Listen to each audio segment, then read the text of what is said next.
సనాతన ధర్మంలో అన్న సమారాధనను మించిన సేవా కార్యక్రమం మరొకటి లేదని, సనాతన ధర్మంలో అన్న సమారాధనకు ప్రముఖ భూమిక ఉండడం జరిగిందని అయ్యప్ప సేవా సమాఖ్య రాష్ట్ర అధ్యక్షులు సిరిపురపు శ్రీధర్ తెలియజేశారు. రాష్ట్ర అయ్యప్ప సేవా సమాఖ్య ఆధ్వర్యంలో గుంటూరు నగరంలో 4/4 అరణ్యల్పేటలో శ్రీ హంపి విరూపాక్ష పీఠ పాలిత శివాలయం నందు అయ్యప్ప స్వాములకు, దీక్షా స్వాములకు 41 రోజుల పాటు నిత్య అన్నదాన సమారాధన కార్యక్రమాన్ని ఆలయ ధర్మకర్త ఏకప్రసాద్ ప్రారంభింపచేశారు.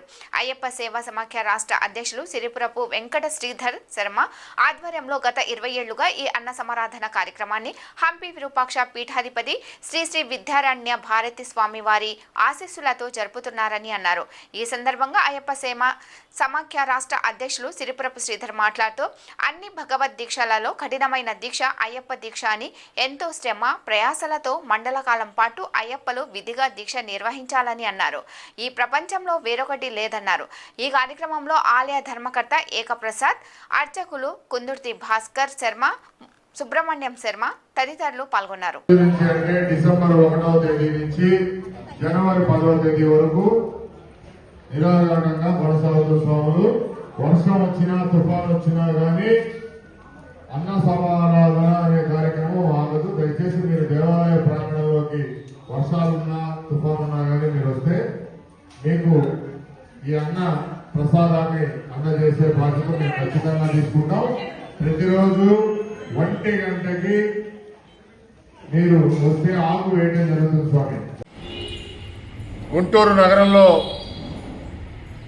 దీక్షాదారులు అంటే ఎవరైతే దీక్షలు తీసుకుంటారో భవానీ దీక్షలు, శివ దీక్షలు, అట్లానే హనుమత్ దీక్షలు, అట్లానే గోవింద దీక్షలు,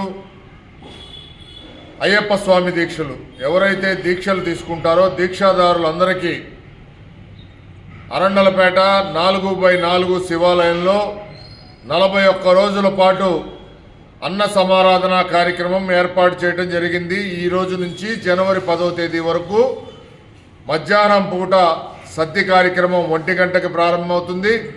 అట్లానే రాత్రిపూట భిక్షా కార్యక్రమం 8:30కి ప్రారంభమవుతుంది.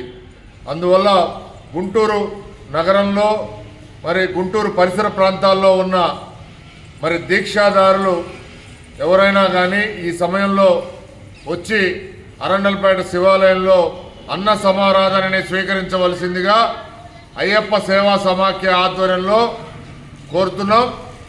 అన్ని సమారాధనలో కన్నా అన్న సమారాధన ముఖ్యమని చెప్పి సనాతన ధర్మం తెలియజేస్తుంది. సనాతన ధర్మంలో పరోపకారంలో భాగంగా ఈ అన్న సమారాధన కార్యక్రమం ఏర్పాటు చేయడం జరిగింది.